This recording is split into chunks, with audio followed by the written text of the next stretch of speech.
Quand la République vacille sous les accusations de complot et que l'islam radical s'immisce dans le débat public, les mots ne suffisent plus, il faut des faits. Face à Louis Boyard, Charlotte Dornelas ne se contente pas de répondre. Elle démonte méthodiquement, point par point, une rhétorique dangereuse, souvent alimentée par l'idéologie et le déni. Ce face-à-face explosif soulève une question essentielle. Peut-on encore nommer les choses sans être traité de complotiste ? Je voudrais qu'on revienne sur le rapport des frères musulmans à présent et de découvrir, puisque les masques tombent, les déclarations des députés La France Insoumise, elles sont très intéressantes, très intéressantes. Et la déclaration, par exemple, d'hier de Louis Boyard, là aussi. Qu'est-ce que dit Louis Boyard ? Il dit que c'est complotiste. Le rapport commandé par Emmanuel Macron est complotiste. Il invente un complot musulman qui est cru par les plus hautes sphères de l'État. Il utilise les mêmes rhétoriques que celles qui étaient diffusées il y a des siècles contre les Juifs. Alors qu'est-ce qu'elle vous inspire, cette déclaration, les amis ? Peut-être Charlotte Dornelas. Bon, ma première réaction, ça a été de sourire, parce qu'ils sont exceptionnels, en fait, ils sont trop forts. Mais au-delà de ça, c'est quand même une rhétorique qui est utilisée tout le temps et par tout le monde, hein. Donc là, subitement, ça nous choque parce que le rapport est commandé en effet par 3 ministères, qu'il est publié via le ministère de l'Intérieur, sur demande d'Emmanuel Macron, qui subitement a un réveil tardif devant la gravité des faits, hein, ce sont ces mots. Simplement, cette accusation de complotisme, elle naît extrêmement souvent dans la bouche des plus raisonnables, des raisonnables du cercle de la raison au sein de la République, dès lors que vous posez une question qui diffère un tout petit peu du discours accepté et donc acceptable à leurs yeux. Donc là, en effet, il répond par un complot.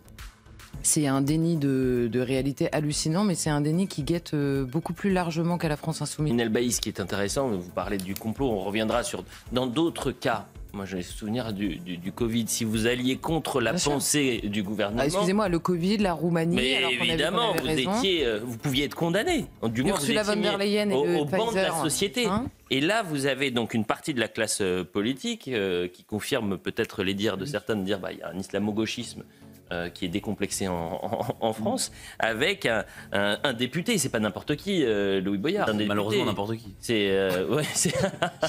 Mais en tous les cas, son statut, il fait que ça n'est pas n'importe qui. Il a une écharpe tricolore.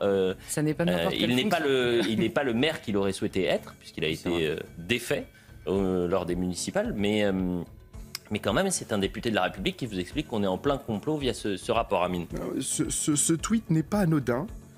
Il est même beaucoup plus ingénieux qu'il en a l'air, puisque en fait ce tweet vient interdire toute critique de l'islam politique, avec cette notion d'islamophobie qui a été importée par l'idéologie des frères musulmans, et qui vient justement placer toutes les personnes qui, inscrites dans le champ républicain, entendent lutter contre l'islamisme, doivent se justifier de ne pas faire l'amalgame entre l'islam et l'islamisme. Islamique qui me choque parce que c'est un entrisme sur lequel on peut apporter des réponses politiques et combattre. C'est la démission de nos responsables politiques qui me gêne. Parce qu'il y a les frères musulmans, c'est vrai. Ils infiltrent l'espace médiatique, culturel, politique, sociétal. Oui, mais il n'y a pas que les frères musulmans. Il y a aussi, même pire que cela, vous avez aussi des discours d'obédience salafiste qui appellent à autre chose, qui n'appellent non pas à infiltrer la société, mais qui appellent à rompre avec la société.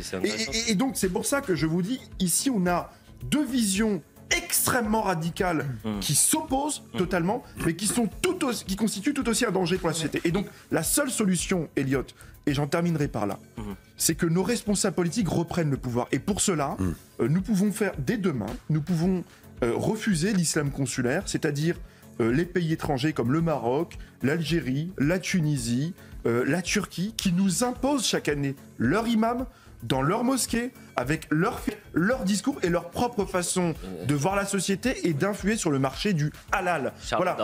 Donc à un moment, c'est aussi ce pouvoir-là, ce pan-là de la société qui n'est pas occupé, qui doit être réoccupé.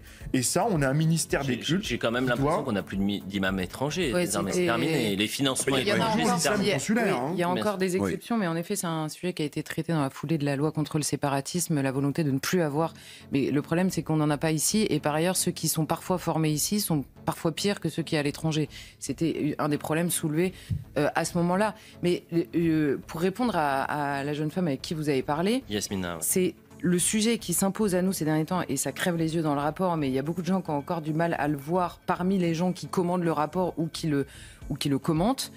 C'est que c'est pas la partie musulmane, c'est-à-dire c'est pas la partie foi sincère des musulmans qui est analysée ici. C'est l'importation d'une civilisation, de tout ce qui tourne autour. La manière d'être au monde, la manière de régir les relations entre les hommes et les femmes, par exemple, la manière de se nourrir, tout ce qui relève en réalité d'une culture. Simplement, la responsabilité, c'est pas, je mets de côté la question islamiste, la question du terrorisme. D'ailleurs, dans le rapport, il est inscrit que on ne s'est pas occupé du sujet. Donc c'est bien un autre sujet. Bien sûr. C'est celui de, il y a de longues années maintenant, quand il y a eu la question de l'immigration, et de l'immigration extra-européenne et majoritairement musulmane qui s'est posée, certains ont dit, vous allez faire rentrer sur le sol français une civilisation étrangère. Comment on répond à ce défi ? C'est toute la bataille de est-ce qu'on assimile, est-ce qu'on renonce à l'assimilation, est-ce que l'assimilation est un cadeau ou est-ce que c'est une violence ? Ça a été un sujet. On a dit aux gens, venez comme vous êtes. 70 ans après, 50 ans après, on leur dit alors comme vous êtes, pas exactement. Finalement, on va faire différemment parce qu'en fait, ça non. Contre-discours qui est présenté et proposé face à ces élus comme Louis Boyard. Mais il n'y a pas que lui cette semaine. Sandrine Rousseau était peu ou prou sur le même discours, ces accusations en islamophobie d'État, Jean-Luc Mélenchon idem, Madame Panot, bref, il y en a beaucoup qui ont réagi. Et donc c'est quoi le contre-discours ? Est-ce que nos valeurs républicaines nous permettront de contrer par exemple cette vague frériste en France ? Moi, je me permettrai pas, mais le rapport lui-même. Dans le rapport, il y a une phrase qui a en effet retenu mon attention parce que dans le rapport, pour les gens qui ont suivi les travaux de ceux qui travaillaient sérieusement sur ce sujet depuis des années, ne sont pas non plus tombés de leur chaise en lisant ce rapport. Simplement, il y a une phrase, donc c'est rédigé par un ambassadeur et un préfet, donc quand même dans un certain niveau dans l'État, et ils écrivent eux-mêmes face au récit proposé par les frères musulmans, les valeurs de la République ne suffiront pas. Je me suis dit, là, c'est un réveil tardif, certes, mais un réveil. Donc, en fait, ils expliquent qu'il va falloir réfléchir au récit qu'on met en place. Alors, moi, j'ai bien une idée, ça s'appelle l'histoire de France, la culture française. Ça a quelques siècles et ça nous évite de nous prendre le chou pour en trouver un nouveau. C'est pas trop mal. Mais simplement pour répondre à Louis Boyard, parce que d'abord, il explique que le rapport invente un complot. Je vais dire à Louis Boyard, très simplement, d'aller lire la définition d'un complot. Qu'est-ce qu'un complot ? C'est un projet qui est préparé secrètement contre quelqu'un. C'est littéralement la définition du projet des frères musulmans. Et s'il ne me croit pas, il va lire les écrits d'Hassan el-Banna. Il va lire les écrits du fondateur des frères musulmans qui explique lui-même, très simplement, qu'il s'agit d'un projet pour en effet assimiler les musulmans à la vision des frères musulmans contre les sociétés d'accueil. C'était vrai contre les Anglais en Égypte au moment de la création des frères musulmans. Et Hassan el-Banna lui-même disait ça va se retourner contre l'Occident puisqu'on ira chez eux imposer ce récit-là. Donc c'est littéralement un projet, en effet, qui est fait contre les sociétés occidentales. La deuxième chose, c'est que dans ce rapport, il y a deux choses. Il y a en effet le fait qu'il y a une séparation en vue de la conquête, une volonté de séparation de la communauté musulmane en vue de la conquête islamique de la France. Et il y a aussi la partie islamisation tout court. Il y a un terrain, et c'est d'ailleurs ce qui pose problème aux autorités depuis des années, il y a un terrain du refus de l'islamisation. Mais là, c'est sur un terrain culturel. C'est plus la peur de l'attentat.